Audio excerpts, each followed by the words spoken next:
नमस्कार, श्री स्वामी समर्थ. तुमचं सर्वांचं आजच्या नवीन व्हिडिओमध्ये पुन्हा एकदा खूप खूप खूप मनापासून स्वागत आहे. तर कसे आहात तुम्ही सर्वजण? आय होप सगळे एकदम मस्त असतील, मजेत असतील, आनंदात असतील, आनंदातच राहा.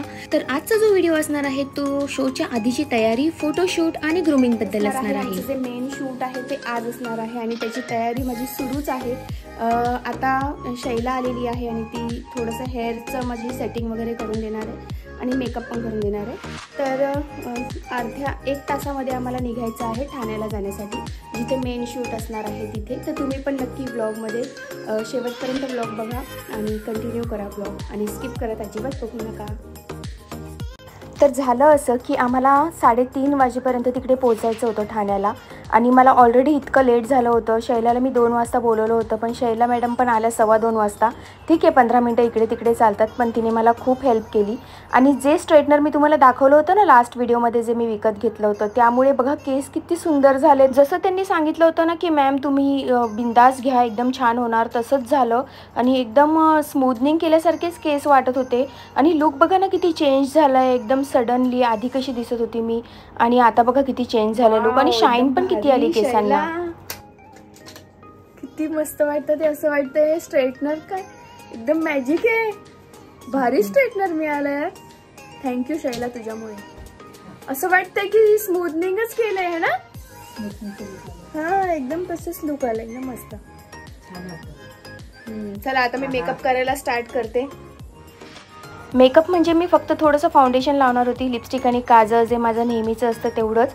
मी पटापट आवरलं आणि मग त्यानंतर निघाले ट्रेनने जाण्यासाठी. ठाण्याला मला पोचायचं होतं 3:30 वाजता, पण मला पोचायला वाजले 4. लेट झालं थोडंसं, पण ठीक आहे. तिकडे ऑलरेडी मिस ज्या आहेत, मिस कंटेस्टंट, त्यांचे शूट चालू होते. मी तिकडे गेल्यानंतर बघितलं की ऑलरेडी त्यांचं शूट स्टार्ट झालेलं होतं, पण त्यांना शूट संपायला 15 ते 20 मिनटं होते. तेवढंच म्हटलं चला आपण बाकीच्या मुलींशी ओळख करून घेऊया, कोण कोण आहे, सगळ्यांशी बोलूया वगैरे. आणि मला माझा ड्रेस पण चेंज करायचा होता. मग मी तिकडे गेल्यानंतर थोडंसं मेकअपला पुन्हा टचअप केलं, कारण ट्रॅव्हलमध्ये मेकअप थोडासा खराब होतो आपला. तर मी पुन्हा थोडंसं टचअप केलं, ड्रेस वगैरे चेंज केला. तोपर्यंत ह्या मिस कंटेस्टंट्सचं शूट सुरू होतं. आणि हे जे शूट आहे ते एका वेल नोन लक्झरी ब्रँडच्या बॅगसाठी आहे. त्या ब्रँडचं नाव आहे ले पेअर, आणि ह्या ब्रँडचे लक्झरी शोरूम ठाण्यामध्येच आहे. तर त्यासाठी हे आम्हाला शूट करायला सांगितलं होतं, आणि त्या ब्रँडतर्फेच आम्हाला शूट करायला सांगितलं होतं. तर ही एक ग्रेट अपॉर्च्युनिटी होती असं मला वाटतं, एका लक्झरी ब्रँडसाठी शूट करायला मिळणं. आणि आमचा शो ज्यांनी ऑर्गनाईज केला होता त्यांचं नाव होतं AR ॲव्हेंजर्स, आणि ती फार वेल नोन कंपनी आहे. तर अशा वेल नोन कंपनीबरोबर काम करायला मिळणं हे सुद्धा फार मोठी गोष्ट होती आमच्या सर्वांसाठीच. तर पहिला एक्सपिरियन्स होता, पण खरंच ग्रेट होता. तर तुम्ही बघू शकता सर्वांचं शूट कशा प्रकारे सुरू आहे. खूप सुंदर बॅग्सचं कलेक्शन आहे ले पेअरचं.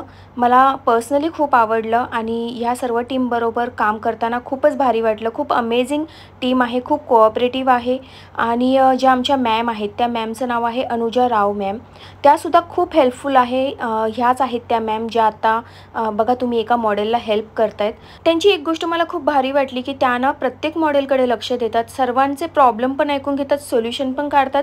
आणि आमच्या सर्वांच्या ग्रूमिंगकडे त्यांचं स्पेशली लक्ष होतं. म्हणजे आपलं पोश्चर कसं असायला हवं, आपण फोटो काढताना कसं उभं राहायला हवं, हे जे ग्रूमिंग असतं, आपले एक्सप्रेशन, स्माईल, ह्या सगळ्या गोष्टी किती मॅटर करतात, हे सगळं त्यांनी आम्हाला शिकवलं. आणि त्या खरंच खूप ग्रेट आहेत, अमेझिंग पर्सनॅलिटी आहे.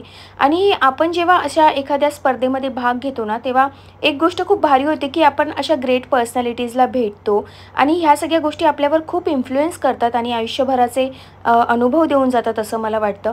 मला इथे फार छान छान मैत्रिणी मिळाल्या, आणि सगळ्या मैत्रिणींची स्पेशालिटी आहे. प्रत्येक जणींचं एक बोलतात ना, सौंदर्याची एक परिभाषा आहे. माझ्या मते आम्ही सर्वजणी क्वीन आहोत. जे टायटल जिंकेल ते जिंकेल, but every woman is special, every woman is queen according to me. तर हा आहे आमचा मिसचा ग्रुप, ज्या कंटेस्टंट आहेत. मी डे 1 आणि डे 2चं एकत्र शूट केलेलं आहे, कारण वेगवेगळे व्हिडिओज पोस्ट करायला मला एवढा वेळ मिळाला नाही. तर हा जो डे 2चा व्हिडिओ आहे, आणि यामध्ये मॅम आम्हाला इन्स्ट्रक्ट करतात की तुम्ही कशा प्रकारे वॉक केलं पाहिजे. रॅम्प वॉक करणं ही साधी गोष्ट नसते, कारण जेव्हा आपण रॅम्पवर चालतो समोर पूर्ण ऑडियन्स आणि जजेस आपल्याकडेच बघत असतात. तर ते दिसताना छान दिसलं पाहिजे, आणि ज्या कंपनीला आपण रिप्रेझेंट करतोय त्या कंपनीचा पण नावाचा प्रश्न असतो किंवा एक रेप्युटेशन असतं. तर आपण जेव्हा एखाद्या शोला रिप्रेझेंट करतो तेव्हा त्या शोचं रेप्यूट आणि त्या कंपनीच्या पण रेप्यूटचा प्रश्न असतो, कारण आपण त्या कंपनीला रिप्रेझेंट करत असतो. तर मॅम ज्या आहेत त्या AR ॲव्हेंजर्सच्या मेन आहेत, मेन त्यांचीच कंपनी आहे आणि त्या खूप सुंदर प्रकारे बघा प्रत्येकाकडे लक्ष देतात की तुम्ही कशा प्रकारे चाललं पाहिजे, स्टँडिंग पोझिशन कशी असली पाहिजे, स्माईल कशा प्रकारे करायचं आहे, आय कॉन्टॅक्ट कशा प्रकारे करायचा आहे, हे सर्व मॅम शिकवत होत्या. हे अशाच प्रकारे आम्हाला स्टेजवर उभं राहायचं आहे आणि त्याची ही पूर्वतयारी सुरू आहे.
ट्रेनिंगचा एक पार्ट कंप्लीट झाला होता आणि मध्ये आम्हाला 10 मिनिटासाठी रेस्ट करायला सांगितलं होतं. बघा सगळेजण कसे आराम करतात, जसे काही दिवसभर चालत होते. ॲक्च्युली सगळेच थोडेसे टेन्स होते की आज तर आपण प्रॅक्टिस करतोय पण उद्या सगळं व्यवस्थित झालं पाहिजे, कारण अनुजा मॅम आमच्यावर खरंच खूप मेहनत घेत होत्या आणि खूप प्रयत्न करत होत्या की आम्हाला सगळं परफेक्ट जमलं पाहिजे. मॅम वॉकपासून सगळं आम्हाला शिकवत होत्या आणि यामध्ये बऱ्याच अशा मुली होत्या ज्यांनी पहिल्यांदा भाग घेतलेला होता. ह्या नवीन नवीन मैत्रिणी मला भेटलेल्या आहेत, पण एवढं आमच्याकडे वेळच नव्हता की इंट्रोडक्शन करत बसेल, कारण मॅम खूप लक्ष देत होत्या की तुम्ही जरा इकडे कॉन्सन्ट्रेट करा, बाकीच्या गोष्टी नका करू.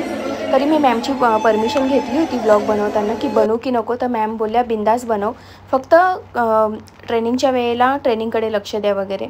आणि आमचा सेकंड राऊंड पुन्हा सुरू झाला. आम्ही पुन्हा प्रॅक्टिस करत होतो. मॅम आमच्याकडून भरपूर प्रॅक्टिस करून घेत होत्या, जेणेकरून स्टेजवर कोणतीही चुकी व्हायला नको आणि सगळ्यांनी एकदम बेस्ट परफॉर्म केलं पाहिजे म्हणून.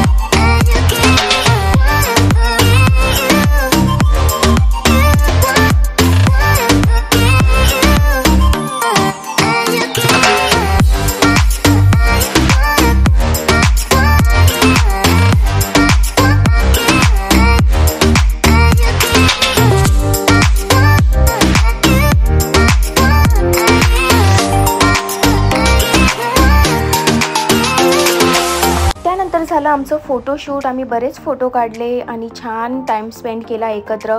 सगळेच खूप एक्सायटेड होते शोसाठी, पण सगळे नर्वससुद्धा होते की काय होईल, कसा होईल शो, कारण एक्सपिरियन्स मुली कमी होत्या आणि नवीन पार्टिसिपेंट्स जास्त होत्या. तर मॅमने आम्हाला त्यानंतर वेळ दिला की आम्ही स्वतःचे ड्रेसेस स्वतः सिलेक्ट करू. हे सगळं मॅमचं कलेक्शन आहे. लेहंगाज आणि वेस्टर्न ड्रेस जो आहे तो पण मॅमच देणार होत्या, म्हणजे वेस्टर्न ड्रेसमध्ये गाऊनसुद्धा मॅमच देणार होत्या. तर हे सर्व ड्रेसेस प्रत्येकजण बघत होतं की कोणाला कोणता आवडतोय, त्याप्रमाणे मॅम बोलल्या घ्या तुम्ही. माझ्या इथे ज्या मला मैत्रिणी भेटलेल्या आहेत त्या मैत्रिणींची तुमची ओळख करून देते. लवकर 2 मिनिटात आता आम्हाला निघायचं आहे. हॅलो, तुझं नाव? माझं नाव प्रिया पाटील. प्रिया पाटील. मैं हेतल. महिमा मेहता. हाय. हॅलो, स्नेहा. नाव? भाविका. मॅडम खूप बिझी आहेत. नाव? एक मिनिट, माझं नाव सुवर्णा देशमुख. सुवर्णा देशमुख. बाकी सगळे बिझी आहेत.